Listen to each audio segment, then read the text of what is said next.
Hello everyone, this is Shivangi. Welcome to shift classes. Video में discuss करने वाले हम कमर्शलाइजेशन ऑफ एग्रीकल्चर, कृषि का व्यवसायीकरण या व्यापारीकरण, कुछ भी लिखा सकता है। दोनों ही लैंग्वेजेस में डिस्कस करेंगे। और अगर आपको इग्नू की हेल्प बुक परचेज़ करनी है तो लिंक डिस्क्रिप्शन में। नीरज पब्लिकेशन इग्नू बुक्स पे काफ़ी अच्छा डिस्काउंट लेके है, जिसमें आपको मेरे कूपन कोड SC 2023 का इस्तेमाल करना है। सारी डिटेल्स जो है डिस्क्रिप्शन में है। तो बात करते हैं अपने टॉपिक की। तो जो हम बात करें कि हमारा देश जो था गुलाम था अंग्रेज़ों का। तो 18 जो सेंचुरी थी, ठीक है, उसके मिड से लेके 1947 तक बहुत सारी जो हैं नीतियाँ बनाई गई भारत के लिए। किसके द्वारा? ब्रिटिश रूल के द्वारा, ब्रिटिश सरकार के द्वारा।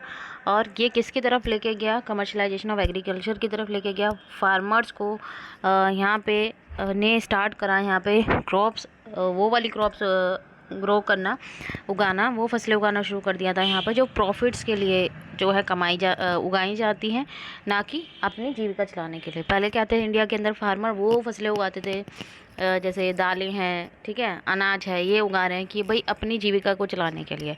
लेकिन यहाँ पे जो है ब्रिटिश सरकार ने उनको बाध्य किया कि आप कौन सी खेती करेंगे, जो वो वाली क्रॉप्स उगाएंगे जिनसे प्रॉफिट्स होगा, ठीक है।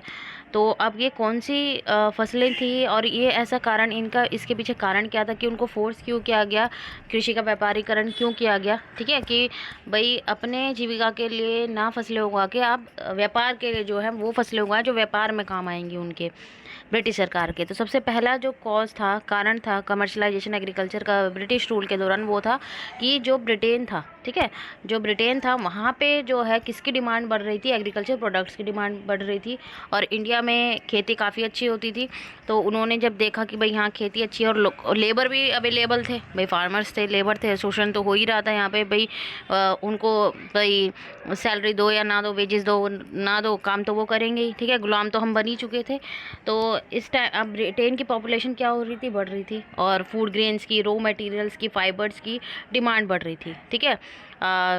तो कहाँ से? इंडिया से, कि भाई इंडिया से लेके आओ। तो यहाँ पे जो देखा ब्रिटिश सरकार ने, उन्होंने फोकस करा कि कमर्शियल फार्मिंग की जाए, वो क्रॉप्स लेके आए जाए, ठीक है, जिनकी ज़रूरत ब्रिटेन में है। भाई इंडिया के लोगों को किस चीज़ की ज़रूरत है, उन्हें कोई मतलब नहीं है।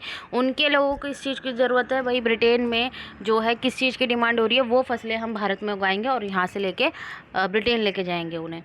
तो और अनदर अगर हम बात करें, दूसरा कारण क्या था कमर्शलाइजेशन का ब्रिटिश रूल के दौरान, कि भाई नई कमर्शियल क्रॉप आई थी। ब्रिटिशर्स ने एनकरेज करा इंडियन फार्मर्स को कि भाई आप कैश क्रॉप जैसे कॉटन है, जूट है, वीट है, इंडिगो है, ओपियम है, ये जो चीज़ें हैं इन्हें उगाओ आप, ठीक है, क्योंकि इनकी हाई डिमांड थी कहाँ? ब्रिटेन के अंदर।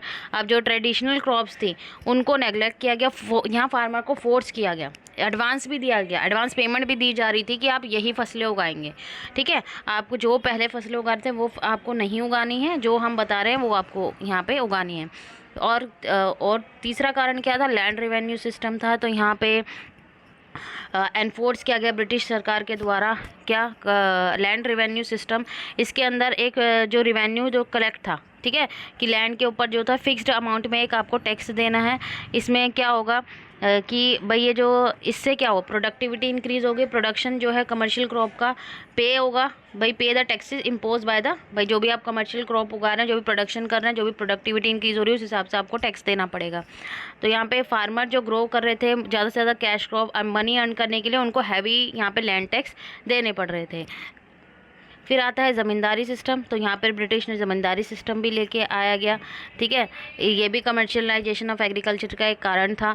तो यहाँ पे भाई जो ज़मींदारी थे वो कलेक्ट करते थे हाई टैक्स फार्मर से, ठीक है, उनको फोर्स करते थे कि आप कमर्शियल क्रॉप उगाओ और हमें हाई टैक्स पे करो, ठीक है। भाई जितनी ज़्यादा, भाई उन्हें तो कुछ मिल नहीं रहा, वो कमर्शियल क्रॉप अगर उगा भी रहे हैं फार्मर तो उन्हें तो कोई प्रॉफिट नहीं हो रहा, भाई वो जितनी ज़्यादा उगा रहे हैं, जितना ज़्यादा प्रॉफिट कमा रहे हैं, उतना ज़्यादा टैक्स दिए जा रहे हैं, तो उन्हें यहाँ पे क्या फ़ायदा हो रहा है? तो यहाँ पे जो था उनका शोषण किया जा रहा था एक तरीके से फार्मर्स का, ठीक है। बहुत सारे फार्मर्स थे जो लैंडलेस हो गए थे। अब कमर्शलाइजेशन की बात करें एग्रीकल्चर की ब्रिटिश रूल के दौरान, तो यहाँ पे जो कि क्या था कि मार्केट जो थी, ठीक है, मार्केट सिस्टम जो था ब्रिटिश सरकार के द्वारा इंट्रोड्यूस किया गया था। उन्होंने भारत के अंदर रेलवे लेके आया, रोड्स बनाए, पोर्ट्स बनाए, ठीक है, ताकि जो है ब्रिटिश जो रिमोट एरिया हैं, ठीक है, वो मार्केट से कनेक्ट हो सके। उन्होंने जगह जगह पे अपनी भाई मार्केट बनाई भारत के अंदर, धीरे धीरे अपना जो प्रोडक्ट थे वो सेल करें, मशीन से बने प्रोडक्ट, और लोगों तक ये जब कमर्शियल जो दूरी तक पहुँचे तो उनकी सेल इंक्रीज़ हुई और फार्मर को इनक्रेज किया गया कि आप जो है किन क्रॉप पे फोकस करो उगाने की, जो ये कमर्शियल क्रॉप्स हैं, ठीक है, इनके ऊपर, क्योंकि इनकी मार्केट के अंदर डिमांड ज़्यादा है। फिर आता है स्वदेशी मूवमेंट। इसने कंट्रीब्यूट करा कमर्शलाइजेशन ऑफ एग्रीकल्चर को भाई ब्रिटिश रूल के दौरान एक डिफरेंट वे में, ठीक है भाई। यहाँ पे बॉयकॉट किया गया ब्रिटिश गुड्स को, भाई आप ब्रिटिश से जो सामान बना आ रहा है उनको ना खरीदे, आप स्वदेशी जो अपने देश में प्रोडक्ट बन रहे हैं उनको खरीदे।